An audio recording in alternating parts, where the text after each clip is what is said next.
exemple décaper la peau avec du gommage trop abrasif. Votre peau, qu'est-ce qu'elle fait? Elle se défend. Elle fait quoi en se défendant? Elle produit du gras pour se défendre. Donc vous vous dites, ah mais j'ai trop de gras, ça marche pas, donc je prends la produit encore plus.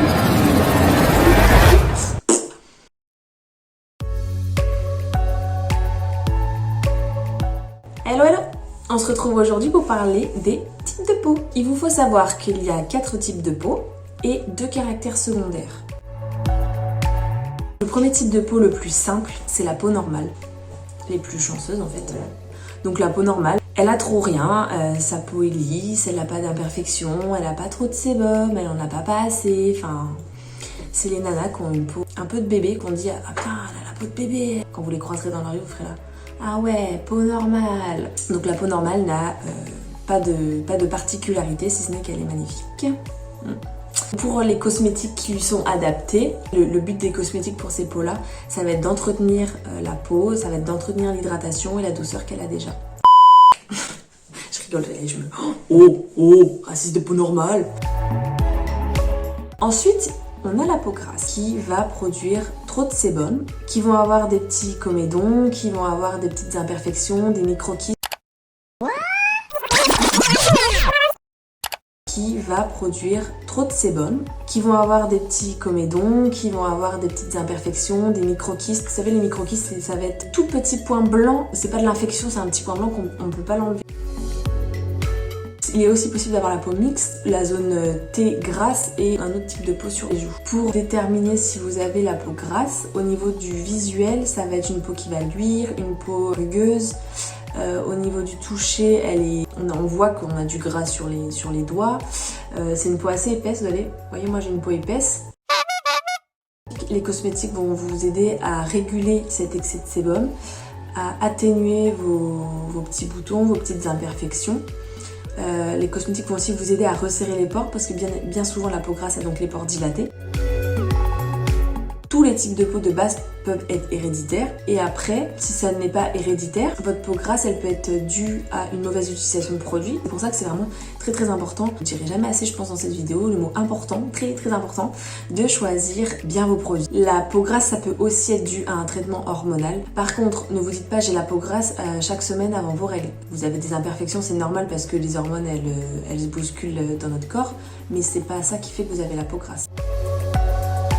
Les peaux sèches, ça va être des peaux qui, à contrario de la peau grasse, vont manquer de production de sébum. Ces peaux-là vont avoir besoin de nourriture. C'est des peaux qui visuellement vont paraître un peu rosées, au toucher ça va être rugueux, le grain va être très fin. C'est des peaux qui vont réagir aussi assez facilement aux intempéries extérieures, que ce soit le soleil, le vent, le froid. À savoir en fait que toutes les peaux, je fais un petit aparté, on a le film hydrolipidique, à vous de caser ce mot-là dans une conversation comme ça. Tu connais pas? Oh mais tu as une défaillance du film hydrolipidique, mademoiselle. Donc on a le film hydrolipidique, épiderme, derme, hypoderme. Donc dans le film hydrolipidique, hydro c'est pour l'eau, lipide c'est pour le gras. Donc votre film il est composé des deux. Et c'est l'assemblage de ces deux parties-là qui fait que votre peau elle est protégée. Que vous ayez une défaillance en gras ou en eau, ça va vous apporter des caractères secondaires. Ça me gratte l'oreille, Benoît, tu pourras le couper.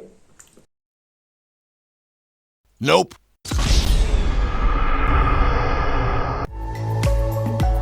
Et maintenant, le 4e type de peau, ça va être les peaux matures. C'est une peau vieillissante. La peau mature, elle se définit par les rides, par le relâchement cutané. Généralement, pour les femmes, ça va être au niveau de l'ovale du visage, la peau va redescendre.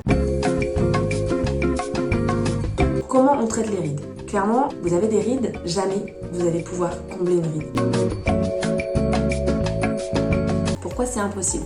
Mais en fait, tout simplement parce que votre peau, c'est des fibres. Vous imaginez plein de traits, des traits qui se croisent. Quand on est jeune, elles sont bien construites, on a la police, et puis plus on vieillit, plus le renouvellement cellulaire va mettre du temps à se faire, et puis plus les fibres vont prendre de l'âge, et donc elles vont commencer à s'affaisser. En mettant de la crème, par exemple, pour commencer à traiter les premières rides, vous allez les regonfler, vous allez les aider. Mais au bout d'un moment, elles ont une durée de vie, et donc, clac, elles vont se casser. Et le fait qu'elles se cassent, visuellement sur votre peau, la ride va apparaître. Pourquoi les cosmétiques vous disent moins visible à l'œil nu? Parce qu'on va utiliser des combleurs, en fait c'est des toutes petites paillettes qui vont être dans votre crème.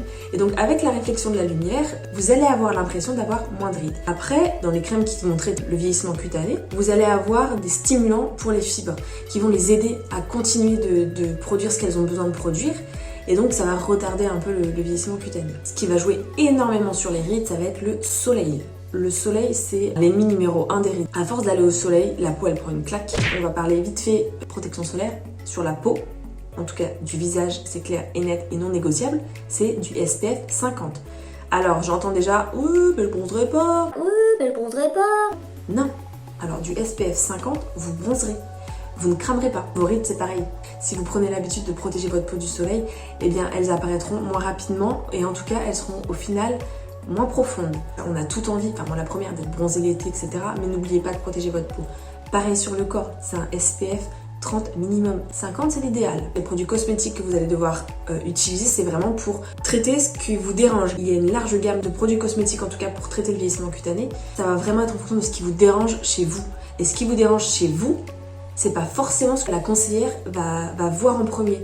Et ça, c'est à vous de vraiment bien lui expliquer. Et ce que vous allez vouloir traiter en premier, parce que forcément on veut tout traiter, eh bien ça va faciliter la conseillère à vous conseiller. On sait jamais, sur un malentendu ça peut marcher. À vous conseiller la routine soin adéquate. Le caractère secondaire, ça va être quelque chose que vous allez pouvoir venir traiter qui va disparaître, en fait ça fluctue. On va avoir en premier la peau sensible. C'est une peau qui va réagir assez facilement, qui va rougir assez facilement, qui va pas être très lisse et c'est ponctuel. Enfin, vous n'allez pas avoir la peau sensible toute votre vie. Ça va être des produits qui vont venir apaiser cette sensibilité, adoucir et toujours hydrater. En second caractère secondaire, on va avoir la peau déshydratée. L'hydratation, c'est pour tout le monde.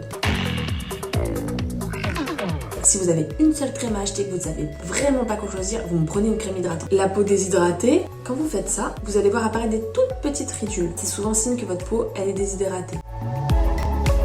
On va avoir la peau grasse parce que vous allez utiliser trop de produits décapants. Vous allez beaucoup trop la graisser, donc à un moment donné, elle pourra plus se défendre.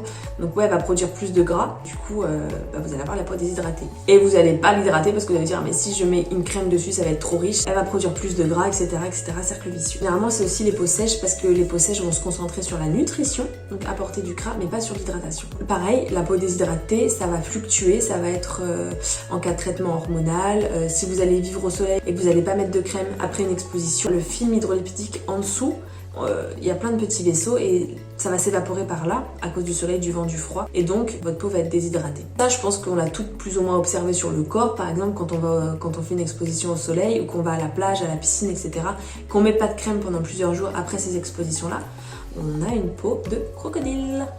Et donc, là, clairement, sur le corps, ça se voit plus. Le visage, vous pouvez aussi voir vos squames. Le corps, c'est pareil. Quand vous êtes à voir votre peau de crocodile, c'est que la peau vous dit « Hey, si tu me nourris pas, je vais littéralement me dessécher. » Alors oui, vous allez vous dire « Renouvellement cellulaire, ça va passer. » Vous allez lui mettre de la peau. Déjà, juste visuellement, vous allez avoir une peau super jolie, une peau douce, une peau repulpée. L'hydratation se fait de deux façons, soit parce que vous allez ingérer, donc ça va toucher l'eau qu'on appelle non mobilisable, donc au niveau du derme, parce que vous allez ingérer que ce soit en termes de liquide, l'alcool n'hydrate pas hein, les gars. En termes de liquide, d'eau ou de ce que vous allez manger, fruits, légumes, tout ce qui va contenir de l'eau dans vos aliments. Donc là, vous allez jouer sur l'eau non mobilisable, donc au niveau du derme, donc c'est un peu plus profond dans votre peau. Et ensuite sur l'eau mobilisable, donc comme je vous disais, ça va être sur les vaisseaux, les tout petits vaisseaux qui sont à la surface de votre peau, qui vont là, eux, être hyper malléables et hyper sujets au vent, au froid, aux produits agressifs, etc. Et donc l'eau va partir par là. C'est pour ça qu'il faut déjà bien s'hydrater à l'intérieur, mais aussi en appliquant des cosmétiques, donc à l'extérieur. Donc voilà pour l'hydratation. Donc c'est vraiment super important d'hydrater sa peau. Ok? Sir, yes, sir! Dans la prochaine vidéo, je parlerai du coup de la routine soin, qu'elle soit matin et soir, et je vous aiguillerai aussi sur comment choisir le cosmétique. Si vous avez des questions, si vous n'arrivez pas à déterminer votre type de peau, vous n'hésitez pas, vous me laissez un commentaire, vous m'envoyez un message sur ma boîte privée, il n'y a pas de souci, j'y répondrai. Si vous voulez m'envoyer des photos, c'est plus parlant pour moi, en tout cas si j'ai un visuel. Avec grand plaisir, j'y répondrai. J'espère en tout cas que je vous aurai aiguillé. Et puis je vous dis à très vite pour la vidéo ensuite sur la routine de soins, matin et soir. Ciao ciao!